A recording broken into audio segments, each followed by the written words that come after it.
कितने लोगों ने एक चरवाहे को देखा है? चरवाहा देखा है कभी? भेड़ों की रखवाली करते हुए, जो भेड़ों को चराता है। आपने कभी देखा है उसकी पीठ के ऊपर कभी कभी वो छोटी भेड़ों को बिठा लेता है? देखा है कभी? मूवीज में देखा हो।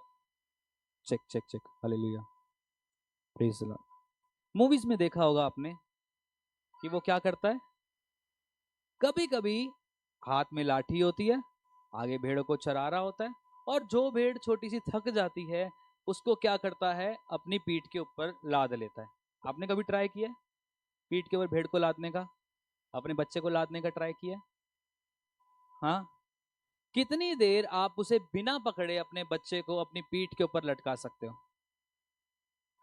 1 मिनट भी नहीं लटका सकते आप उसको अपनी पीठ के ऊपर, क्योंकि बच्चा बच्चा तो बच्चा है। हाथ मारेगा गिर जाएगा, पैर मारेगा गिर जाएगा। वैसे ही जो भेड़ का बच्चा होता है, बहुत शरारती होता है, बहुत हाथ पैर मारता है।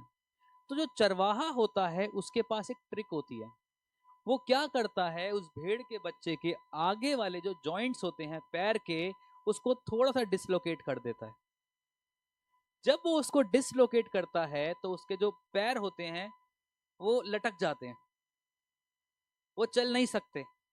कभी कंधा उतरा है किसी का? कंधा उतरा है किसी का? कितना भी कर लो, नहीं कर सकते, है ना? बहुत दर्द हो रहा होता है, नहीं कर सकते।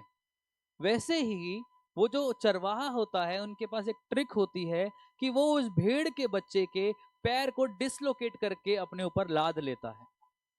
अब चरवाहा है, एसी में तो चलेगा नहीं, एसी में तो जा नहीं सकता, है ना? पहले अपने कपड़े पहने हुए हैं, ऊपर से भेड़ का बच्चा ले रखा है, उसके ऊपर ऊन सी लदी हुई है, काफी पसीना आ रहा है उसको, बहुत सारा पसीना आ रहा है। और वो उस पसीने को लेके काफी टाइम तक चल रहा है, चल रहा है, चल रहा है। अब जो चरवाहा होता है उसका जो पसीना होता है वो भेड़ की खाल में, भेड़ के जो रुएं होते हैं, उसकी जो ऊन होती है उसमें लग जाता है। जब वो उस भेड़ को उतारता है, भेड़ को बच्चे को उतारता है, और अगर भेड़िया सामने से आ रहा हो तो पहले भेड़ के बच्चे की गंध नहीं जाती, उस चरवाहे की गंध उस भेड़िए तक जाती है। उस भेड़िए को लगता है कि चरवाहा आसपास है। चरवाहा आसपास था? नहीं था। वो तो उसको उतार चुका था, लेकिन उस चरवाहे की जो गंध है, उस चरवाहे की जो पसीने की स्मेल है, वो भेड़िए को सुंगाई दे रही है। इसलिए वो डर रहा है कि अगर मैंने इसके ऊपर अटैक किया तो चरवाहा आस पास है, वो मुझे डंडा मार के भगा देगा। इसलिए आपने देखा होगा बहुत सी बार कि भेड़े घूम रही हैं लेकिन कोई उन पे अटैक नहीं कर रहा, और चरवाहा बैठ के देख रहा है। क्यों देख रहा है?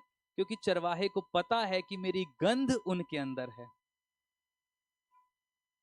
Same goes for anointing. मस्सा ऐसे ही काम करता है।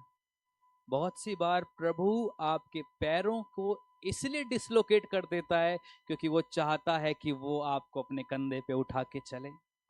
उसके पसीने की जो स्मेल है वो आप पे लग जाए, ताकि जब भेड़िया आपका शिकार करने आए तो भेड़िए को पहले प्रभु की गंध आए। और प्रभु की गंध क्या है? उसका मस्सा। जब मस्सा आपके ऊपर होगा तो शैतान की चालें आएंगी तो जरूर, लेकिन उनको पता होगा ये मस्से से भरा इंसान है, मैं इस पे हाथ नहीं लगा सकता, क्योंकि इसका खुदा इसके पास खड़ा है इसको बचाने के लिए। अगर आज आपको भी वो मस्सा चाहिए, अगर आज आपको भी वो गंध चाहिए, तो तैयार रहिए, प्रभु कहीं ना कहीं आपको डिसलोकेट करेगा। दर्द होगी आपको, लेकिन याद रखिए उस दर्द में वो आपको गोदी में नहीं उठाएगा, सीधा कंधे पे बिठाएगा। और जब वो कंधे पे बिठाएगा ना, हमारा सर कहाँ लगा है? कंधे के ऊपर। तो जो वो देखेगा वही वो आपको दिखाएगा उस दर्द में भी। और जब वो आपको उतारेगा अपने कंधे से कि मैंने तुझे पूरा किया है, मैंने तुझे कंप्लीट किया है, अब जा, जिस जगह पे तुझे चराइयों में जाना है वहां जा, अपने काम को कर। जब आप उस हरी हरी चराइयों में जाओगे, आप उस खेती को खाना शुरू करोगे, और सामने से कोई शैतान की चाल आ भी रही होगी, वो शैतान आपको देख के डरेगा, क्योंकि आपके अंदर उस मसीह की, उस परमेश्वर की गंध भर चुकी है। शद्रक मेशक अबेदनगो के अंदर से एक ही गंध आ रही थी। कौन सी गंध थी वो? कौन सी गंध थी वो? वचन साफ कहता है 25वीं आयत में, 24वीं आयत में, कि उनके अंदर से आग की कोई स्मेल नहीं आ रही थी, जलने की कोई स्मेल नहीं आ रही थी। क्यों? क्योंकि मेरा प्रभु खुद उनको अपनी गंध से भर रहा था, अपने मस्सा से भर रहा था। इसलिए जब बाहर निकले